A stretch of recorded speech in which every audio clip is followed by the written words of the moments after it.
And we're joined by Matt Worona, the city's lead with the Dropbike program. So we did this survey over the weekend to ask how people were feeling about Dropbike.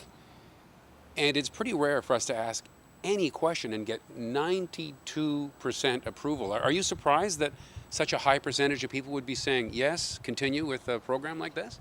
Yeah, I'm pretty surprised. I think there's other things that we're looking at, and we're looking for kind of different things from Dropbike. But 92 approval is like pretty amazing. You can't quite tell exactly what's happening on the street, but generally that's a really good number. And I don't think I've seen like any polls in Kelowna since I've lived here that have that kind of approval rating. Usually there's a little bit of disagreement at least. Yeah. And when there is disagreement, when there are issues that arise in the operation of the program, these come to your desk, right? So what are the things that, as we continue with this pilot program, that you are having to sort of iron out?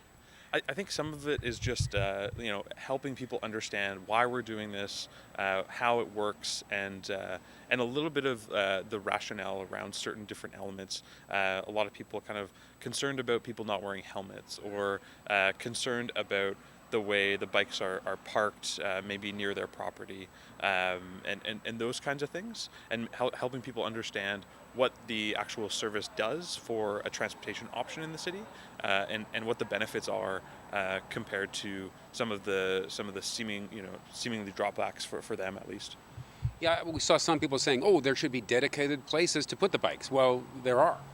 Yeah, it's a lot of education. I think people have a lot of information at their fingertips about these systems, maybe worldwide, where there might not be those kinds of things. So people are saying, we should have that here, and we've already looked into that and kind of tried to make sure that we had that lined up. But it's really easy to find information from other cities that might not be doing it so well, and you might have only that when you come into a Facebook comment thread, and that's okay.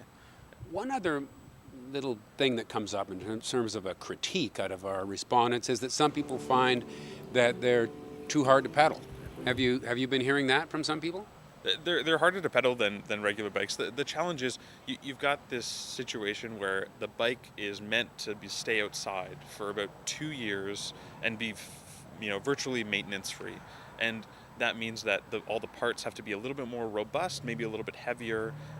Some of the parts, like the airless tires, they're not going to run as well as tires that you would have on your regular bike. But just the maintenance element kind of outweighs the fact that they're a little bit harder to ride. We've seen a lot of rides so far. We've seen almost 24,000 rides. I think that's changed since even the conversation I had with Kelowna Now a couple days ago. But generally, we're seeing a lot of uptake, and I think the people who are a little bit worried about it, you might be used to maybe a $1,000, $2,000 bike, and this is kind of something that's just a little bit more haphazard, and you might decide kind of as you go. Right. So if you're going to enter into a bike race with somebody, you probably don't want to choose a drop bike. Yeah, that would be my advice. But we've seen a lot of people, based on the GPS data that we get, that have taken it to places that are quite a bit of incline, quite a bit of distance. So it's actually happening, and I'm actually surprised. I want to meet these super athletes that are taking it to Kettle Valley in the bench, and UBC at the top of Academy Way.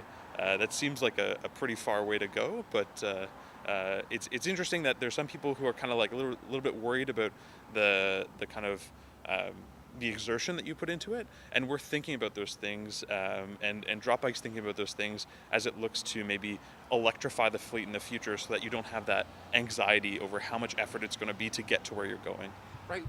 I spoke to the Dropbike people a while back, and they seem to be very quick to throw out the e-bike possibility. That could be coming along pretty quickly, I suppose. Yeah, we don't expect anything to change before the spring, but generally that's kind of the way the industry is going, with different low-powered, small-scale vehicles kind of for rent in different cities. We're seeing that kind of all across the U.S., and it's actually surprising that Kelowna is one of the first cities to adopt this type of technology. So it was Kingston, Victoria, and then Kelowna, and we're not seeing a whole lot of innovation, at least in the Canadian space. And we'd love to see a little bit more of kind of different vehicles that are shared, and all those kinds of things. You mentioned usage. what was the number you threw out there? 24. Almost 24,000 rides at this point. And how does that compare to the guesswork that you had going into it, the projections? Are we well ahead? We're in a pretty good space in terms of where we would like to be. Like the amount of usage is quite high, but we could be doing a little bit differently based on how many bikes are around. That's Julia. She's the operations manager. Oh, and she's taking advantage of Dropbike right now, or is she just retrieving? They're just moving around. Yeah, they're just rebalancing. Sometimes in the downtown core, it's just easier to move them around based on just walking them around.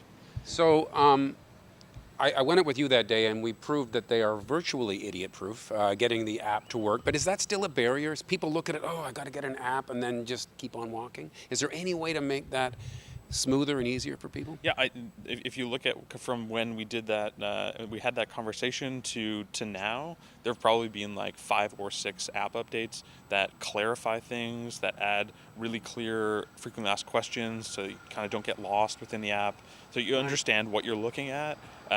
So those things are being built out as we kind of realize what the kind of questions we get, because it's not only you, we get questions from different people. They send them to me, they send them to Dropbike, and we can always revise. So this is a very fluid kind of service, and it can change, and we can kind of make it better. Right, and it's good to know that. Don't let a 92% approval rating from a Kelowna Now survey make you rest on your laurels. No, we're definitely not resting on our laurels. This is definitely just the start. Yeah, terrific. Thanks. Thanks Matt so much, Worona from the City of Kelowna. You're watching Kelowna Now.